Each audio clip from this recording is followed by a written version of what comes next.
And COP26 has shown that while the world needs to address climate change by undergoing an energy transition, this has to be put within the context of the African development. So what are your thoughts on this, and how do you see a role for the ALSF in the energy transition?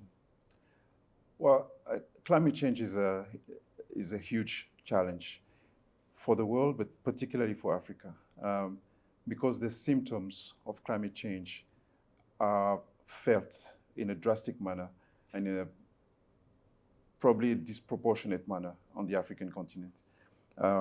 We've seen recent instances of either floods or droughts, unusual, which affect the population and which affect the economies. So Africa must be and is actually involved in the energy transition conversation. At the same time,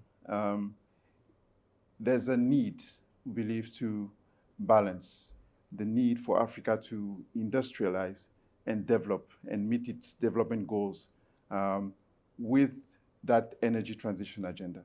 I think at the recent COP26, there's been emphasis placed on the fact that there has to be that balance between industrialization need for development and the energy transition. And the AFDB, the African Development Bank, was one of the voices that carried that message very strongly. That being said, we do have, as I was saying earlier, we're involved in 40 projects. Some of them are renewable energy related. So we're already involved, heavily in that space. And I believe that in the next or in the coming years, there'll be more renewable energy projects as the energy transition agenda follows, its course, and the African continent find their way, to meet that agenda, and we'll continue supporting the countries, the member countries, to make sure that the energy transition agenda follows its course and is delivered by our member countries. Excellent, excellent. Do we have time for one more? Sorry, I had people. We good? 10 minutes. Yeah. So I want to, because kind of organising kind of these partnerships obviously takes a lot of time and effort. Can you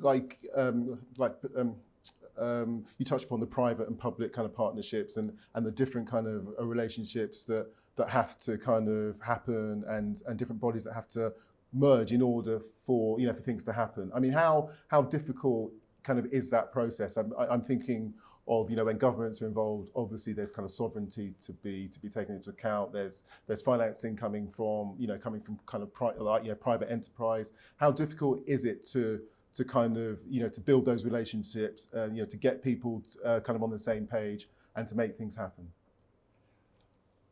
Well, the ALSF, by definition, aims to bring parties together. We want to make sure that a government on the one side, private sector investor on the other side, find a common ground and eventually end up concluding fair, balanced, and mutually beneficial agreements. So in that sense, I almost want to say that our mandate is easy to fulfill. Okay. Because it takes both parties to be willing to get around the table and have a meaningful conversation that leads to a successful project. We get engaged by governments through formal requests for assistance that they send to us.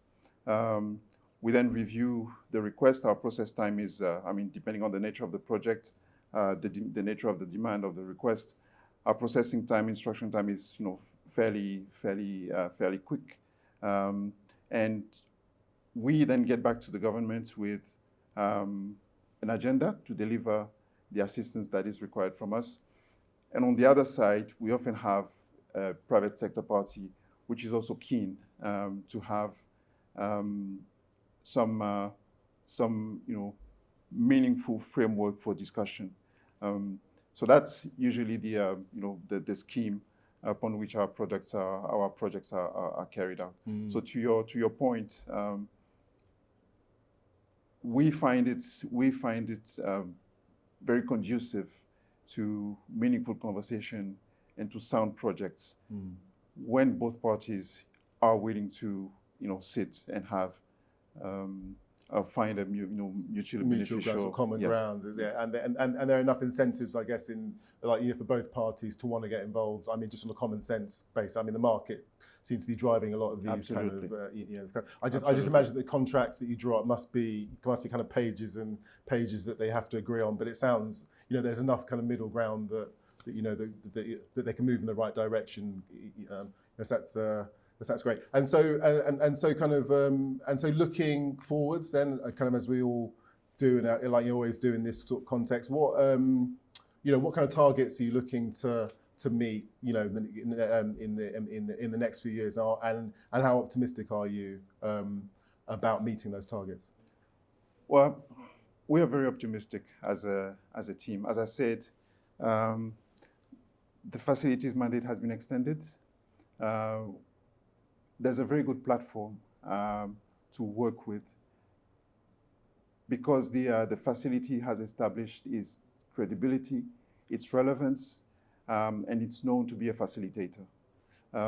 We expect to be getting more and more requests for legal advisory services, capacity building.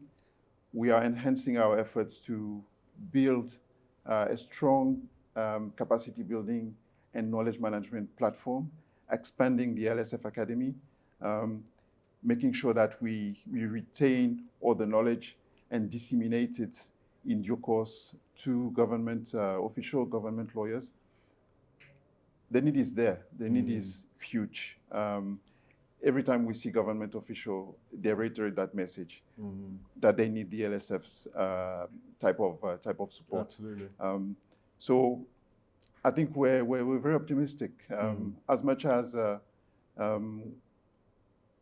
we want to see the ALSF's mandate come to an end eventually, as we said, establishing sustainable legal capacity is a mission with an end, in theory, right? Okay, that's interesting. That's interesting. But that's work in progress. Yeah, right? Of course. Of course. And for that imbalance between private sector and African public sector to be reduced, we believe it's still going to take time. So our mission is, ahead of us, and we'll be, doubling in terms of efforts and energy to assist our member countries to establish that legal capacity sustainably on the continent. Excellent. Thank you very much. Thank you very much for your time, Olivier. Thanks for having me, Abdullah. And please enjoy the rest of the conference. Thank you. Okay, thanks.